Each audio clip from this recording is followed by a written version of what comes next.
Okay, ma'am. Crypto mining da mayam bu amuk han taramok chari ko mayam koi gi channel sban ba yeng bi boy ta di mayam like subscribe share to sami da mo matung tab da amuk han na video no tha pagi mating oi tamak ko mayam kai no ni yam important update se important update magni num haiba yare ko important update magni haiba yare di maram di khoi gi pepe coin si ngasi sigi cryptoearn dagi khoi withdraw tawdoi ko cryptoearn de withdraw tawdoi plus then khoi gi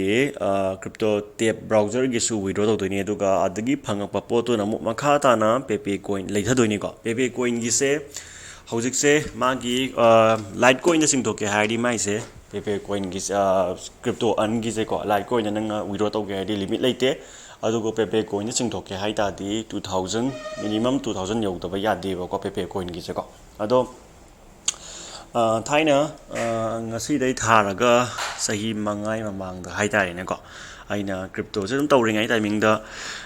haziki crypto trader gi mi ma aije mi di company ni haitare ko paw dum phauna ba haitare mana aingonda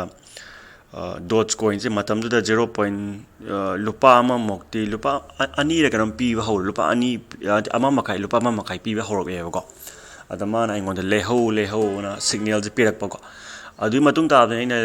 lehok dre tha hum mari mang da kapa ido pura 56 rupees kapa pa do dune ba ko ado signal zo hadak chu pepe ge pire ko ngarang pirak pane ko ngarang nung dang pirak pane do ngarang nung dang signal je pirak pane ado na hoi aina budi adom da layo di gujo haijaroi ko ai suggestion di lining adi laibiu leiroge hairaga na si cryptoearn dagi faucet pe dagi faucet dagi ta hawro ba ko aina haining anka se chini da maru oina focus ko ata kamai dog hai matam da sigi pot se hojik se kamai dog ga mi se hojik mi sina company se signal je pire ba ko within 1 year manung da dum kapani na ko 1 year si gap da kapani haire ado aise leisra leiro sira samam nari ko ado sidagi ju withdraw ayam dum taw sana ni ko nungti gi dum withdraw taw na ba honara ni ko withdraw dum ayam honara ni aise nungti gi daily collection taw i daily collection taw banatana sigi tawri se khogi telegram gi kapan je ti kapan dagi dum akoina telegram gi kapan sumaina kapan je mela kanda akoina kapan je mesalla kanda ko kapan je mesalla kanda load taw gi je ko load che network che nungai te ngonda ko kapan je sumaina si kapan je mesale dana sigi daily keno se I'm not a robot melani ko aduga sigi enter ja sida melo cryptoearn announcement melo aduga sumaina redirect taw ani nangi crypto gi ko redirect si redirect taw re ko sinungti gi ne mele je ina art sun na melo ko art sun na melo art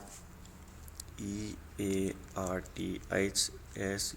art sun na melo aduga sida koina redeem melo ko redeem melo madam da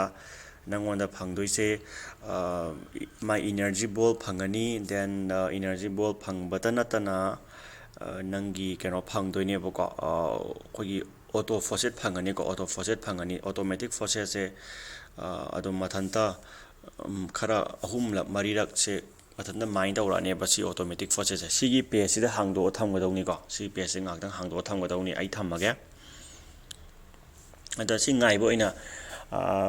sida pepe coin je noina adum license ge haragadi license view license loi haragadi ko ai layo di advice ti tawning de ko adom gi apamani adubu signal du matung ina ni ko haidi moina pirak pa photo adu matung ina ayamba ju ayu khandi khala du sidagi ju ayamba talani ko talani plus aduga cryptoearn dagi do cryptotab to adudagi su phangak pa khara amna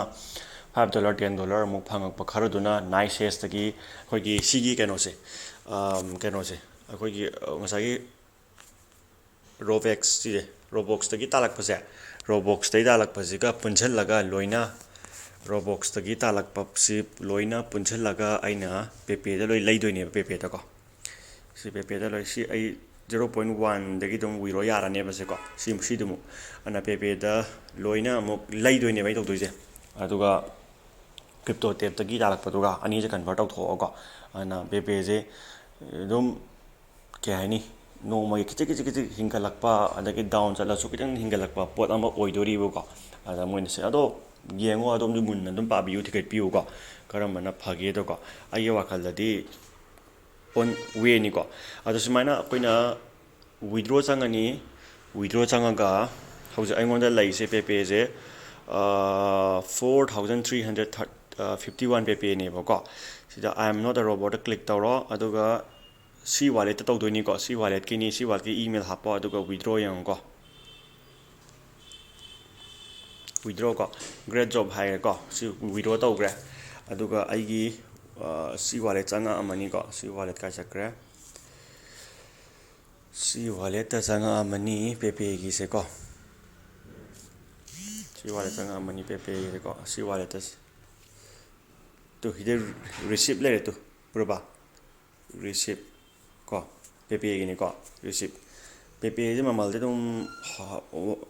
ꯑꯞꯅꯤꯀꯣ ꯄꯦꯄꯦ ꯂꯥꯛꯇꯣꯏꯁꯦ ꯍꯧꯖꯤꯛꯇ up ꯂꯥꯛꯇꯣꯏꯅꯤꯀꯣ ꯄꯦꯄꯦꯁꯦꯀꯣ ꯃꯣꯏꯅ ꯍꯥꯏꯔꯛꯏꯁꯦꯀꯣ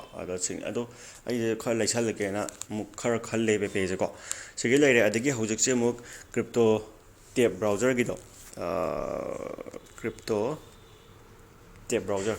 ꯕ꯭ꯔꯥꯎꯖꯔꯒꯤꯁꯦ ꯍꯧꯖꯤꯛꯁꯦ ꯃꯌꯥꯝꯅ ꯆꯪꯉꯛꯇꯦꯅ ꯑꯗꯨꯝ ꯍꯥꯏ ꯂꯩꯔꯦꯕꯀꯣ ꯑꯗꯣ ꯑꯩꯅ ꯍꯥꯏꯅꯤꯡꯉꯤꯁꯤꯅꯦ I P address ꯑꯃꯅ account ꯑꯃ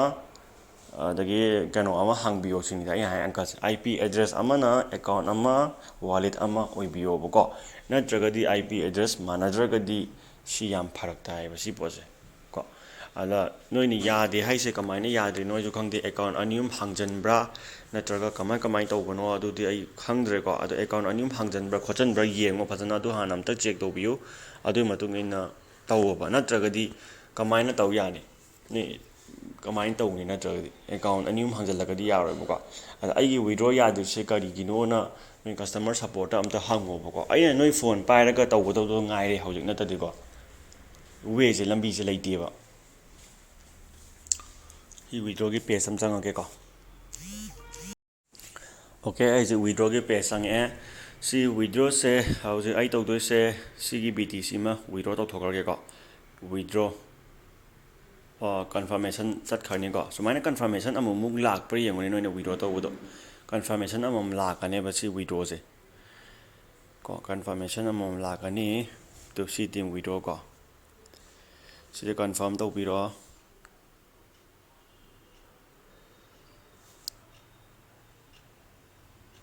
okay ꯁꯤ ꯀꯟꯐꯥꯔꯝ ꯂꯣꯏꯈ꯭ꯔꯦꯀꯣ ꯑꯗꯩ ꯑꯃꯨꯛ ꯃꯈꯥ ꯇꯥꯅ ꯁꯤ ꯀꯟꯐꯥꯔꯝ ꯂꯣꯏꯈ꯭ꯔꯦ ꯑꯗꯒꯤ ꯁꯤꯒꯤ ꯑꯃꯨꯛ ꯑꯩꯈꯣꯏꯒꯤ ꯍꯦꯁ ꯀꯣꯏꯟꯒꯤꯀꯣ 100 ꯑꯃꯨꯛ ꯋꯤꯗ꯭ꯔꯣ ꯇꯧꯊꯣꯛꯑꯁꯤ ꯋꯤꯗ꯭ꯔꯣ ꯍꯦꯁ ꯀꯣꯏꯟꯒꯤ ꯋꯤꯗ꯭ꯔꯣ ꯀꯣ ꯍꯦꯁ ꯀꯣꯏꯟꯒꯤ ꯋꯤꯗ꯭ꯔꯣꯅꯤꯀꯣ ꯑꯗꯣ ꯑꯩꯅ ꯍꯥꯏꯗꯤ ꯅꯣꯏ ꯁꯤꯒꯤꯁꯦ ꯇꯁꯦꯡꯅ ꯍꯥꯏꯔꯒꯗꯤ ꯄꯣꯠꯁꯦ ꯑꯥꯏ ꯄꯤ ꯑꯦꯗ꯭ꯔꯦꯁ ꯑꯃꯅ ꯑꯦꯀꯥꯎꯟ ꯑꯃ ꯑꯦꯟ ꯋꯥꯂꯦꯠ ꯑꯃ ꯍꯥꯡꯕꯤꯌꯣꯕ ꯅꯠꯇ꯭ꯔꯒꯗꯤ ꯀꯃꯥꯏꯅ ꯀꯩꯅꯣ ꯇꯧꯗꯣꯏꯅꯣꯕ ꯄꯣꯠꯁꯦ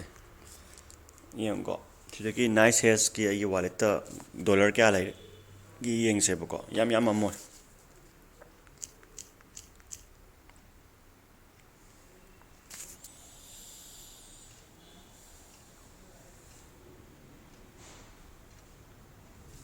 ꯗꯣꯂꯔꯁꯦ $3.10 ꯂꯩꯔꯦꯕꯀꯣ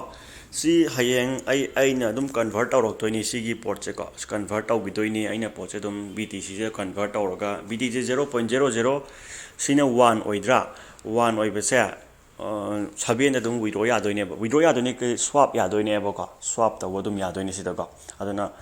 ꯑꯩꯅ ꯁ꯭ꯋꯥꯞꯁꯦ ꯑꯗꯨꯝ 7 ꯌꯧꯅꯕ ꯀꯥꯟꯗ ꯑꯗꯨꯝ ꯁ꯭ꯋꯥꯞ ꯇꯧꯅꯕ ꯍꯣꯠꯅꯔꯛꯀꯅꯦꯕꯀꯣ ꯑꯗꯨꯒ ꯑꯗꯨꯝ ꯃꯈꯥ ꯇꯥꯅ ꯑꯇꯣꯞꯄ ꯂꯩꯁꯜꯂꯁꯨ ꯑꯃ ꯇꯧꯔꯁꯨ ꯑꯗꯨꯝ ꯀꯥꯟꯅꯗꯣꯏꯅꯦꯕꯀꯣ ꯁꯤꯅꯤ ꯑꯗꯨꯅ ꯑꯍꯨꯝꯃꯛꯀꯤ ꯑꯣꯏꯅ ꯑꯗꯨꯝ ꯑꯩꯅ ꯂꯤꯡꯛ ꯄꯤꯖꯔꯝꯅꯤ ꯖꯣꯏꯟ ꯇꯧꯁꯟꯕꯤꯔꯣ ꯑꯗꯨꯝ ꯀꯥꯟꯅꯕꯅꯤꯀꯣ ꯑꯗꯨꯝ ꯈꯔ ꯑꯗꯨ ꯐꯪꯕꯅꯤ ꯑꯗꯨꯅ ꯃꯔꯨꯑꯣꯏꯅ ꯁꯤꯅꯤꯗ ꯅꯣꯏꯅ ꯋꯤꯗ꯭ꯔꯣ ꯌꯥꯗꯦꯁꯦ ꯀꯃꯥꯏꯅ ꯌꯥꯗ꯭ꯔꯤꯅꯣ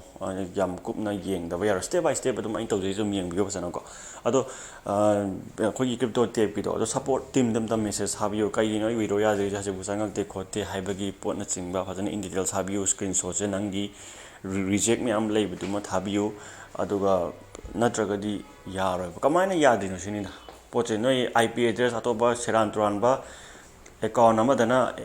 ꯍꯥꯏꯗꯤ ꯁꯨꯃꯥꯏꯅ ꯇꯧꯕ ꯌꯥꯔꯣꯏꯕꯀꯣ ꯐꯣꯟ ꯑꯃꯗꯅ ꯋꯥꯂꯦꯠ ꯑꯃ ꯍꯥꯞꯄ ꯁꯄꯣꯁ ꯅꯥꯏꯁꯦꯁꯀꯤ ꯋꯥꯂꯦꯠꯇꯣ ꯅꯪꯅ ꯐꯣꯟ ꯑꯃꯗ ꯍꯥꯞꯄꯦ ꯍꯥꯏꯔꯁꯦꯕ ꯅꯣꯏ ꯐꯥꯗꯔ ꯃꯥꯗꯔꯒꯤ ꯅꯠꯇ꯭ꯔꯒ ꯅꯣꯏ ꯕ꯭ꯔꯗꯔ ꯁꯤꯁꯇꯔꯒꯤ ꯐꯣꯟ ꯑꯃꯗ ꯍꯥꯞꯄꯦ ꯍꯥꯏꯔꯁꯦꯕ ꯒ꯭ꯌꯥꯟ ꯇꯥꯔꯦꯀꯣ ꯑꯗꯒꯤ ꯑꯃꯨꯛ ꯐꯣꯟ ꯑꯃꯗꯅ ꯑꯗꯨ ꯍꯥꯞꯈ꯭ꯔꯦꯀꯣ ꯋꯥꯂꯦꯠ ꯍꯥꯞꯆꯟꯈ꯭ꯔꯦꯀꯣ ꯐꯣꯟ ꯑꯃꯗꯅ ꯃꯥꯏꯟ ꯇꯧꯕ haidi phone am sidana nangi personal phone dana sumaina nice cs ki kano cryptotab browser je mine tawba adu di yaroi ko adu di changba so yaro verify ngamoi ko pagna maramdi ip address amada do oiga do neba